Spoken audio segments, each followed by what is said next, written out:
ठीक है, चलो सुनना जरा ध्यान से। आप सुनते रहना, ठीक है। जिसके डाउट्स हैं वो अच्छी बात है, पहले सुन लो मैं क्या बोल रहा हूँ। जिसके डाउट है अच्छी बात है, वो मार्क कर लो, ठीक है। और जिसके डाउट नहीं है वो किसी और के डाउट सुन लो। उससे फायदा क्या होगा? उससे फायदा ये होगा कि कम से कम तुम्हें कुछ तो समझ में आएगा। किसी और के डाउट, तुम्हारे भी तो डाउट हो सकते हैं बाद में, समझ आ रहा है मैं क्या कह रहा हूँ? इसीलिए आराम से सुनना है, ठीक है। मैं क्वेश्चन भी रिपीट करूंगा, और क्वेश्चन रिपीट नहीं करूंगा तो तुम्हारे सामने बुक है, मैं पेज नंबर, क्वेश्चन नंबर सब कुछ बोलूंगा। आया समझ में? निकला? क्योंकि मैं भी तो रीड करूंगा तो मैं तेजी रीड करूंगा, ठीक भैया है। बोल भैया बोल बोल बोल। जोर से बोल, आवाज नहीं आ रही। आवाज नहीं आ रही? नहीं, अभी आ रही है? धीरे है बहुत ज्यादा। बाकियों को आ रही है? सही है? तेज आ रही है बहुत। सही तो आ रही है, भैया तो सही तो ज्यादा आ रही तेज। है। ठीक है भैया ठीक है। काफी तेज आ रही है। काफी तेज आ रही है, ठीक है। तेजल एक काम कर, तू हैंड फ्री यूज कर रही है या क्या यूज कर रही है? डायरेक्ट यूज कर रही है? ब्लूटूथ। ब्लूटूथ यूज कर रही है यार, फिर भी आवाज क्यों नहीं आ रही?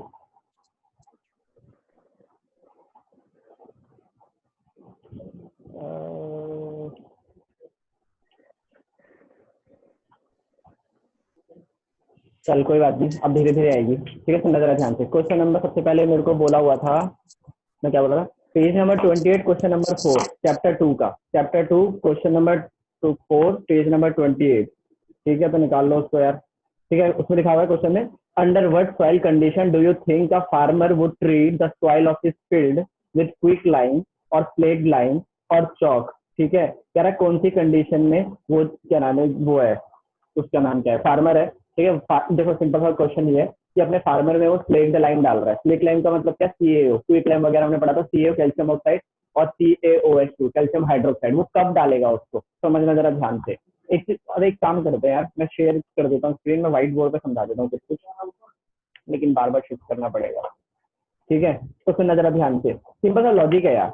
सॉइल के अंदर क्या होनी चाहिए? सॉइल के अंदर देखो यार, सिंपल सा मतलब है कि हमको सॉइल के अंदर क्या चाहिए होता है? एसिडिक और बेसिक कैरेक्टर साफ साफ चाहिए होता है। याद होगा तुम्हें, हमने पीएच की एप्लीकेशन में सबसे पहला पढ़ा था एसिड रेन, याद होगा, ठीक है।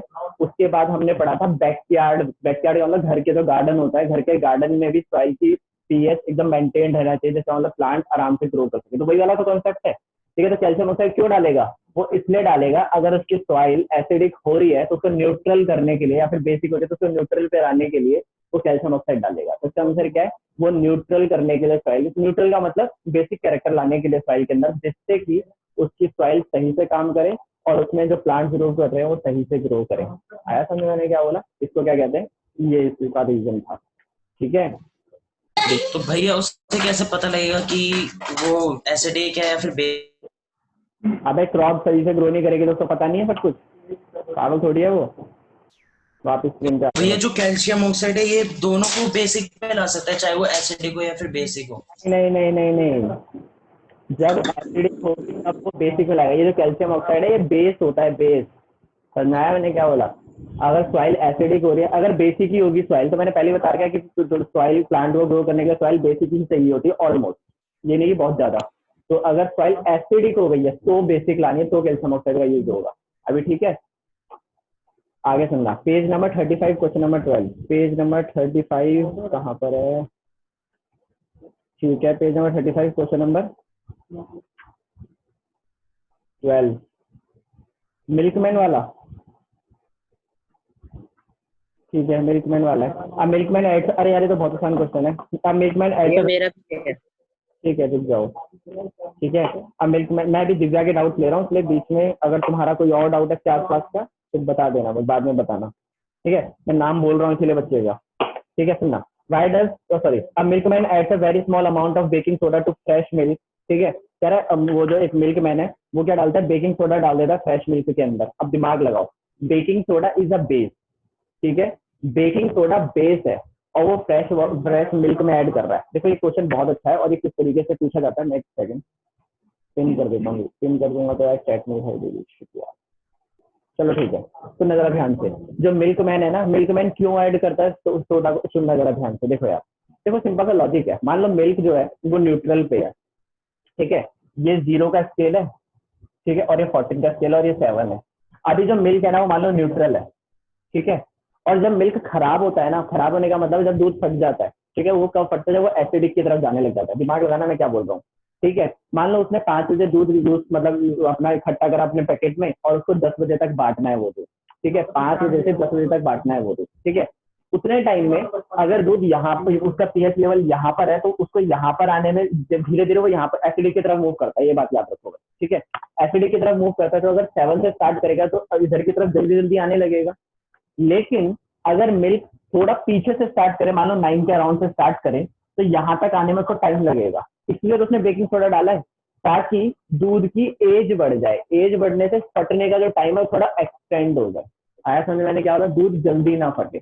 और दूध जल्दी नहीं फटेगा तो क्या होगा, उसका फायदा होगा ना कि वो थोड़े और समय तक बांट सकता है। 10 बजे तक बांट सकता था उसकी लिमिट थी, अब वो 11 बजे तक बांट सकता है अगर थोड़ा लेट भी हो जाएगा तो। आया समझ में क्या होगा, इसीलिए बेकिंग सोडा डाला जाता है। पक्का समझ आया? अब सुनना जरा ध्यान से।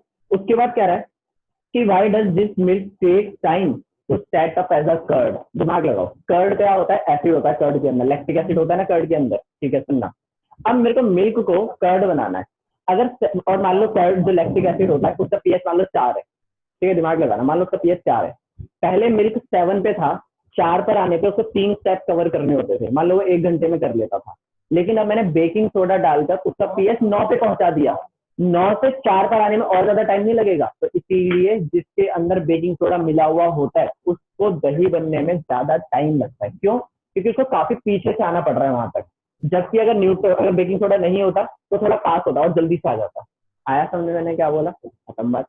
अभी बता, किसी को समझ नहीं आया तो दिव्या पूछ लियो।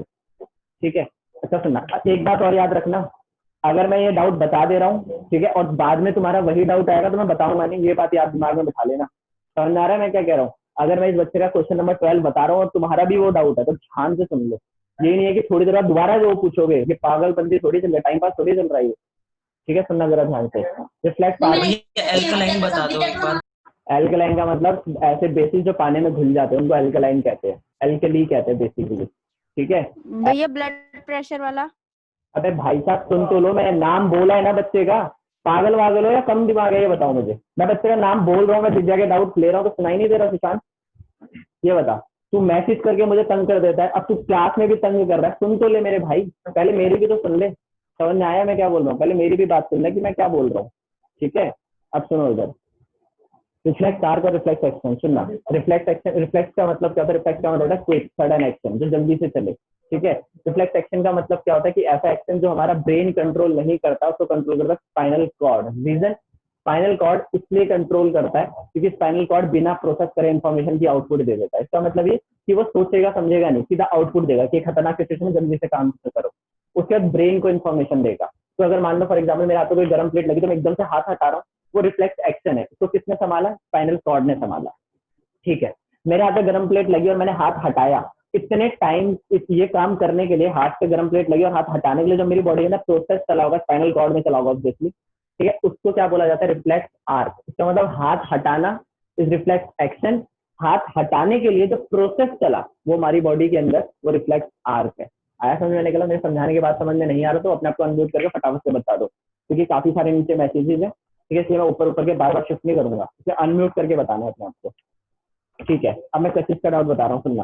भैया पैराथायराइड ग्लैंड बता दो। ठीक है, पैराथायराइड ग्लैंड का मतलब, पैराथायराइड ग्लैंड रिलीज कर रहा है पैरेथ हार्मोन, सेम नाम है, पैराथायरॉइड है। ठीक है, थॉइरॉइड को हटा दो, PARATHORMONE, पैरेथ हार्मोन हो गया, नाम वहीं से निकल कर आ गया। और वो क्या करता है? वो कैल्शियम के मेटाबॉलिज्म में मदद करता है। मतलब ये कि मैंने जितना भी खाना खाया उसके अंदर से जो कैल्शियम होगा, ठीक है, कैल्शियम किस लिए जरूरत पड़ती है? कैल्शियम और फॉस्फोरस की जरूरत पड़ती है हमारे बोन को स्ट्रॉन्ग करने के लिए। ठीक है, तो वहां से जितना भी कैल्शियम, जितना भी न्यूट्रिएंट निकलेगा वो सारा थायराइड वगैरह काम करेंगे।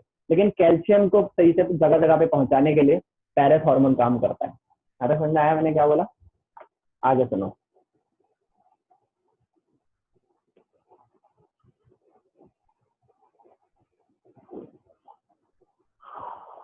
ये कहाँ गया यार? Human brain doubt, human brain. ठीक है, सुनना जरा ध्यान से। ह्यूमन ब्रेन के 3 पार्ट्स है, फोर ब्रेन, मिड ब्रेन और हिंड ब्रेन। ठीक है, पहली बात तो ह्यूमन ब्रेन क्या करता है? ह्यूमन ब्रेन सारे कोऑर्डिनेटिंग सेंटर है, सारे काम संभालता है बॉडी के अंदर। 3 पार्ट है, फोर ब्रेन, मिड ब्रेन और हिंड ब्रेन। फोर ब्रेन का काम क्या है? फोर ब्रेन का काम है सबसे पहले इन्फॉर्मेशन को पकड़ना। मतलब फोर ब्रेन क्या करता है? सबसे पहले इन्फॉर्मेशन को प्रोसेस करता है। मेन थिंकिंग पार्ट है, हम जो भी सोचते हैं फोर ब्रेन से सोचते हैं। भूख लग रही है, प्यास लग रही है, ये सारा कौन संभालता है? फोर ब्रेन संभालता है। यहाँ तक समझ आया मैंने क्या बोला? ठीक है, इसका मतलब क्या है? और साथ साथ में हमको भूख लगे और साथ साथ में क्या वॉलंटरी एक्शन संभालता है। मैं सोच समझ के जितने भी काम करता हूँ वो सारे कौन संभालता है, वो सारे के सारे फोर ब्रेन संभालता है। आगे समझाने क्या होगा, उसके आता है mid brain. Mid brain fore brain और हिंड ब्रेन को अटैच कराता है। उसके बाद आता है लास्ट में हिंड ब्रेन। हिंड ब्रेन सारे इनवॉलेंट्री एक्शन संभालता है, मतलब जो अपने आप चलते मेरी बॉडी के अंदर काम वो हिंड ब्रेन संभालता है। साथ साथ में मेरी बैलेंसिंग, मैं सीधा खड़ा हूँ कि नहीं, पोस्चर बैलेंसिंग, मैं एक लाइन में चल रहा हूँ कि नहीं, ठीक है, ये सारा वो संभालता है। साइकिलिंग कर रहा हूँ तो बैलेंसिंग की जरूरत है, वो सारा हिंड ब्रेन कंट्रोल कर रहा है। और साथ साथ में वॉमिटिंग की सेंसेशन भी वही कंट्रोल करता है। आगे समझ मैंने क्या बोला, आगे सुनना। यार जिस जिसने गुड आफ्टरनून भेजा है उनको गुड आफ्टरनून। यार मैं बहुत सारे मैसेज आ रहे थे, मैं रीड नहीं कर पा रहा हूँ उनको। भैया रिफ्लेक्स एक्शन और जियोट्रॉपिज्म आ गया, ठीक है। रिफ्लेक्स एक्शन मैंने बता दिया, ठीक है। जियोट्रॉपिज्म का मतलब, ट्रॉपिज्म का मतलब समझ लो चेंज, उसके आगे वर्ड जो भी लगा होगा उसकी वजह से चेंज, ठीक है। तो जियो का वर्ड मतलब होता है ग्रेविटी, तो ग्रेविटी की वजह से चेंज इज जियोट्रॉपिज्म, ठीक है। कीमो लगा होता तो कीमोट्रॉपिज्म, हाइड्रो लगा होता तो पानी की वजह से, फोटो लगा होता तो लाइट की वजह से, ठीक है। अगर मैं बार बार बोल रहा हूँ, अगर मैंने तुम्हारा डाउट लिया है, ये बेडवाल का था डाउट, ठीक है। अगर मैंने तुम्हारा डाउट लिया है और उसके बाद भी समझ में नहीं आया तो प्लीज तभी की तभी अनम्यूट करके बोल दो, ये नहीं कि बाद में बोलोगे, तभी की तभी बोलना है, ठीक है। भैया डाउट इन नेम भैया पेंट वाटर, तुम रुक जा। उपाध्याय का डाउट है कि एक क्वेश्चन है जिसमें लिखा हुआ है name the salt which do not contain water of crystallisation. तो भाई साहब कितने सारे सॉल्ट हैं वो। ब्लीचिंग पाउडर, ब्लीचिंग पाउडर का क्या फॉर्मूला था, CaOCl2, उसमें .H2 कहीं पर है, नहीं है, तो वाटर क्रिस्टलाइजेशन के बिना वाला सॉल्ट है, तो उसका आंसर वो हो गया। उसके बाद बेकिंग सोडा, बेकिंग सोडा में भी ऐसा नहीं था, समझ में आया मैंने बोला। वॉशिंग सोडा में था, तो वॉशिंग सोडा का एग्जांपल नहीं होगा। अगर वो बोलता ऐसा सॉल्ट होता जिसमें वाटर क्रिस्टलाइजेशन है तो वॉशिंग सोडा हो जाता, ठीक है, प्लास्टर ऑफ पेरिस हो जाता और जिप्सम हो जाता। बाकी इसके अलावा जो भी है वो बिना वो वाले, इसमें क्या पूछना की बात है, ठीक है। उसके बाद अक्षत का डाउट है ये, भैया कुछ ऐसे एसिड एंड बेसिस होते हैं जिनकी रिएक्शन नहीं करा सकते, बिल्कुल, ठीक है। देखो एसिड और बेसिस से नहीं होते खैर, लेकिन ये हो सकता है कि हम उस एसिड और बेसिस को किसी स्पेसिफिक चीज से रिएक्ट ना करा सके। हर चीज रिएक्ट करती है, लेकिन डिपेंड करता है कि हम उसको रिएक्ट किससे करा रहे हैं। समझाया मैंने क्या बोला। फॉर एग्जाम्पल मान लो, फॉर एग्जाम्पल सोडियम है, सोडियम बहुत ज्यादा रिएक्टिव होता है, हम अगले चैप्टर में पढ़ेंगे, चैप्टर नंबर 3, ठीक है। सोडियम बहुत ज्यादा रिएक्टिव होता है, और अगर सोडियम बहुत ज्यादा रिएक्टिव है तो सिंपल सा लॉजिक नहीं आ गया कि वो हर किसी से रिएक्ट कर सकता है। दूसरी तरफ गोल्ड, गोल्ड बहुत कम रिएक्टिव है, ठीक है, तो वो स्पेसिफिक चीजों से रिएक्ट कर सकता है, स्पेसिफिक एसिड से या फिर स्पेसिफिक बेसिस से। तो एसिड और बेस सबसे रिएक्ट करते हैं, लेकिन वो डिपेंड करता है कि वो किससे रिएक्ट करा रहे हो आप उसको। समझा गया, मतलब हर एक एसिड और हर एक कंपाउंड, एसिड बेसिस छोड़ो, हर एक कंपाउंड रिएक्ट करता है, लेकिन वो किससे रिएक्ट कर रहा है ये डिपेंड करता है। क्या पता दोनों आपस में बॉन्ड ही ना बनाते हो। आया समझ मैंने क्या बोला, ठीक है। आगे सेंसरी, ऋषभ का ये doubt, sensory and motor neuron, ठीक है। सेंसरी न्यूरॉन वो न्यूरॉन होते हैं जो सबसे पहले इन्फॉर्मेशन को पकड़ते हैं। मैंने यहाँ पे टच करा तो सबसे पहले किसने इन्फॉर्मेशन पकड़ी, सेंसरी ने। फिर यहाँ से इन्फॉर्मेशन ब्रेन तक ले जाना और ब्रेन से वापस लाना, ये मोटर न्यूरॉन का काम है। समझ में आया मैंने क्या बोला। तो सेंसरी सबसे पहले इन्फॉर्मेशन पकड़ती है, ले जाना और लाना मोटर का काम है, और मोटर के बीच में कॉन्टैक्ट, ले जाने वाली मोटर और लाने वाली मोटर, उनके बीच में कॉन्टैक्ट बनाना पड़ेगा, तो वो रिले न्यूरॉन है। What is the colour of methyl orange in baking soda, क्या methyl orange in baking soda reaction है भाई, वो मिथाइल ऑरेंज एक कंपाउंड है, मिथाइल ऑरेंज एक इंडिकेटर होता है, और बेकिंग सोडा एक बेस है। तो खुद सोचना बेस कैसे काम करेगा, ठीक है। उपाध्याय का था डाउट। भैया लिम्फ बता दो, ठीक है, लिम्फ चैप्टर 6 का ये डाउट, ठीक है। लिम्फ का मतलब होता है, देखो यार होता क्या है कि हमारी आर्टरी और वेसल्स जो होती है वो सीधा, आर्टरीज जो होती है वो हर सेल को न्यूट्रिएंट दे रही होती है, और जो वीन्स होती है वो हर सेल से न्यूट्रिएंट ले रही होती है। तो देते समय या लेते समय कुछ न्यूट्रिएंट नीचे गिर जाता है, मतलब सेल के बीच में गिर जाता है। तो सेल के बीच में गिर गया, सेल के पास तो गया नहीं ना, वो आर्टरी वीन के पास रहा, तो बीच में गिर जाता है, ठीक है। उसको इकट्ठा करके क्या बोला जाता है, उसको इकट्ठा करके बोला जाता है लिम्फ। आया समझ में मैंने क्या बोला, ठीक है। लिम्फ और ब्लड में अंतर क्या है, लिम्फ और ब्लड में अंतर ये है कि ब्लड, लिम्फ के पास हीमोग्लोबिन नहीं होता, इसलिए वो व्हाइट कलर का होता है, या फिर उसको कहते हैं कलरलेस हो सकता है। जैसे ब्लड हीमोग्लोबिन की वजह से रेड होता है, वो कलरलेस होता है। दूसरा अंतर क्या है कि ब्लड के पास कुछ ज्यादा न्यूट्रिएंट होते हैं, लिम्फ के पास कुछ कम होते हैं, ठीक है। तो आर्टरी से आता है ब्लड, सेल को दे रहा होता है, कुछ नीचे गिर गया वो लिम्फ है, और वापस चल जाता है वीन्स से। लेकिन जो लिम्फ नीचे गिरा है उसको कलेक्ट करके वापस साइकिल में लाना पड़ेगा ताकि वापस दोबारा यूज किया जा सके। तो उसको वापस कलेक्ट करने के लिए कौन आती है, लिम्फेटिक वेसल आती है, लिम्फ को कैरी करने वाली लिम्फेटिक वेसल, और वापस जाके वीन से जुड़ जाती है, आगे जाता है, ताकि दोबारा साइकिल के अंदर आ जाए, दोबारा न्यूट्रिएंट साइकिल में चलता रहे, ठीक है। दीक्षा का था ये डाउट। पेज नंबर 119 का question number 4, page number 119, chapter बोल भाई, मेरे पास बुक नहीं है, ठीक है, चैप्टर बोलो, चैप्टर, ठीक है। विक्की अनम्यूट करके चैप्टर बताइए मुझे, मैं आगे बढ़ रहा हूँ। मैं हिंड ब्रेन में कौन सा पार्ट बैलेंसिंग में काम करता है? देखो यार, हिंड ब्रेन के अंदर बहुत सारे पार्ट्स है, सेरेबेलम, ठीक है, पॉन्स वेरोली, मेडुला ऑब्लोंगाटा, ठीक है। तो सेरेबेलम, मेनली सेरेबेलम काम करता है, लेकिन सेरेबेलम के बाद भी उसके अंदर क्वाड्रा जेमिना नाम का एक पार्ट होता है। तुम्हें बहुत सारी चीजें नहीं पता ऑब्वियसली, क्योंकि हमारे सिलेबस में नहीं है, ठीक है, विशाल का है शायद ना, ठीक है। तो इसके अंदर बहुत सारी अंदर की चीजें होती है, ठीक है। तो वो तुम ऊपर से समझ सकते हो कि इसके अंदर हिंड ब्रेन नहीं समझो यार, क्योंकि बहुत ज्यादा कंफ्यूजन हो जाएगी, ठीक है। हिंड ब्रेन समझो कि वो बैलेंसिंग में काम करता है, बैलेंसिंग और पोस्चर में। फीडबैक मैकेनिज्म बता दो, ठीक है, फीडबैक मैकेनिज्म में डिटेल में बताऊंगा। लिंक कितनी बार पूछेगी दीक्षा? एक बार डाल दिया, हो गया मैडम। भैया हिंड ब्रेन में कौन सा पार्ट बैलेंसिंग में काम आता है? हिंड ब्रेन में क्या बताया ना मैंने, ठीक है। Why use of iodise salt advisable, ठीक है। आयोडाइज सॉल्ट इसलिए एडवाइजेबल होता है क्योंकि आयोडीन की साइकिल समझो, आयोडीन की कमी होगी तो जरा ध्यान से, आयोडीन की कमी होगी तो दिक्कत क्या होगी, मैं क्या बोल रहा था, हाँ, आयोडीन की अगर कमी होगी तो इसका मतलब क्या, थायराइड ग्लैंड काम नहीं करेगा, थायराइड ग्लैंड काम नहीं करेगा तो बीमारी होगी ग्वाइटर, ठीक है। और आयोडाइज सॉल्ट इसलिए बोला जाता है ग्वाइटर होगा, और दूसरा मेंटल रिटार्डेशन होती है, मेंटली अनस्टेबिलिटी होती है, क्योंकि आयोडीन हमारे ब्रेन के कई सारे कंपाउंड के साथ काम करता है जिससे उसको स्टेबिलिटी प्रोवाइड करता है। तो अगर खाने में आयोडीन नहीं होगा, जरूरी नहीं है सॉल्ट के साथ लो आप, ये आप आयोडीन जैसे मर्जी ले सकते हो, ठीक है। मैं तुम्हें एक फन फैक्ट बताता हूँ, फन फैक्ट क्या है, बहुत ज्यादा गंदा फैक्ट है वैसे तो, ठीक है। जो तुम यहाँ पे नमक खरीदते हो ना, फॉर एग्जाम्पल हम जो टाटा सॉल्ट खरीदते हैं, ठीक है, अब टाटा सॉल्ट कितने का था, 20 रुपए का आता है शायद, 18 या 20 रुपए का, और अगर तुम उसका बड़ा अच्छा वाला जो आजकल नए पैकेट में आने लग जाओ 35 का आता है शायद, ठीक है। तो अगर तुम क्या नाम है उसी चीज को अगर तुम जैसे फॉर एग्जाम्पल उड़ीसा साइड में जाओगे, ठीक है, उड़ीसा साइड में अगर तुम उसको खरीदने की कोशिश करोगे तो वो 85 रुपए का है। मतलब यहाँ पर जो 18 रुपए की चीज मिलती है वहाँ पे वो 85 रुपए की मिलती है। अब तुम्हें पता है रीजन क्या है? रीजन ये कि हमारे यहाँ पर खाने के वो उन्होंने पागल बना रखा है पहली बात तो, ठीक है। हमारे यहाँ पे जो खाना होता है ना या फिर पानी होता है उसमें इतना इनफ आयोडीन है कि हमारा काम चल सकता है, ठीक है। लेकिन उन्होंने एडवर्टाइज ऐसे करी है कि बिना आयोडीन के मेंटल रिटार्डेशन होती है, आयोडीन वाला सॉल्ट ये और वो, ठीक है। लेकिन हमारे यहाँ उनको पता है, हमारे यहाँ पे अगर हम ज्यादा वो प्राइस कर देंगे तो हम उसको बॉयकॉट कर देंगे, यूज नहीं करेंगे, ठीक है। तो उनका ही नुकसान होगा, तो 18 रुपए का वो देते हैं। लेकिन उड़ीसा साइड में उनके पानी वगैरह में इतना आयोडीन नहीं होता, ठीक है, क्योंकि वहाँ पे सी लेवल वगैरह बहुत ज्यादा, ठीक है, सॉल्टी वाटर होता है। तो वहां पर वो 80, और उनकी मजबूरी है कि उनको नमक खाना ही पड़ेगा आयोडीन वाला, तो वहाँ पे 85 रुपीज का देते हैं वो लोग, समझ रहे हो तुम? मतलब इतना ज्यादा कॉस्ट के अंदर अंतर है सिर्फ इस वजह से, एडवर्टाइजिंग की वजह से, ठीक है। चलो भैया पेनक्रियास का बता दो, ठीक है। पेनक्रियास चेसिस का होता है, पेनक्रियास के अंदर क्या होता है, पेनक्रियास के अंदर चेसिस पूरी हार्मोन की 10 क्लास छोड़ दी क्या मैडम, ठीक है। सुनना जगह ध्यान से, मैं हार्मोन वाला वो भेज दूंगा, लिंक भेज दूंगा, उसको देख लो एक बार, मैं बता रहा हूँ, सुनना।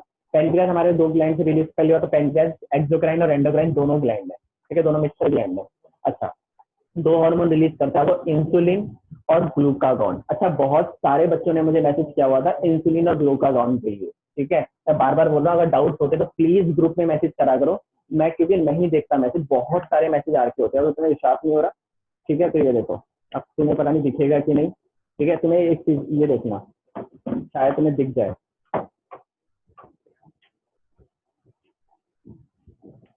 ये दिखाई दे रहा है, क्या दिखाई दे रहा है तुम्हें? एसिड बेस सॉल्ट दिखाई दे रहा है, ऊपर दिखाई दे रहा है चैप्टर नंबर 2 लिखा हुआ है जहाँ पे मेरा कर्सर है, और फिर साइड में देखना व्हाट्सएप लिखा हुआ है, व्हाट्सएप में देखना कितने मैसेज दिखा रहा है वो, 411 मैसेज दिखा रहा है वो अभी, ठीक है। तो प्लीज मैं तुम्हें कितनी बार बोलती हूँ, और उसके बाद तुम मेरा दिमाग खराब और कर देते हो कि क्या क्या बोलते हो तुम फिर कि भैया जल्दी से रिप्लाई करो सुशांत, आज नेहा मैडम, ठीक है। तो प्लीज आज जोड़ रहा हूँ तुम लोगों से मैं, ठीक है। तो अगर डाउट होता है तो ग्रुप में पूछ लिया, अगर इमरजेंसी डाउट है, अगर तुम्हें लगता है कि टाइम मिल जाएगा तो फिर डाल दो, और अगर तुम्हें बिल्कुल इंस्टेंट डाउट चाहिए तो मैं बार बार बोल चुका हूँ, मानसी ऐसी हरकतें करती है, अच्छी बात है, ठीक है। मैं रात को 2-3 बजे मैं उसका रिप्लाई कर रहा था, वो उस टाइम ऑनलाइन होती है, तो खैर ये मत करना जाना कि 2-3 बजे भेजे हुए हो, ठीक है। अगर इमरजेंसी डाउट है तो ग्रुप में डाल दो, ठीक है। वैसे डाउट